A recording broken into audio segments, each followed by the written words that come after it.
Renkli Çocuk TV.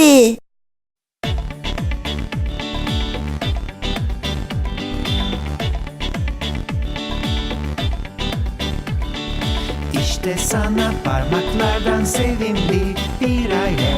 Haydi durma sen de söyle benimle, benimle.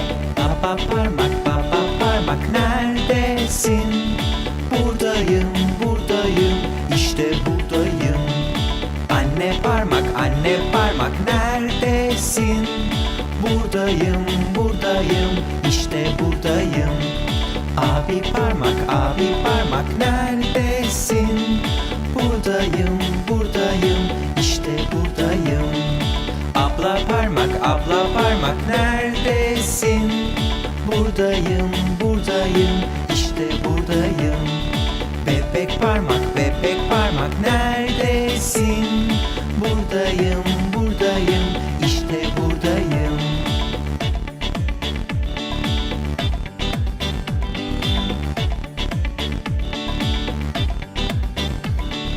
Baba parmak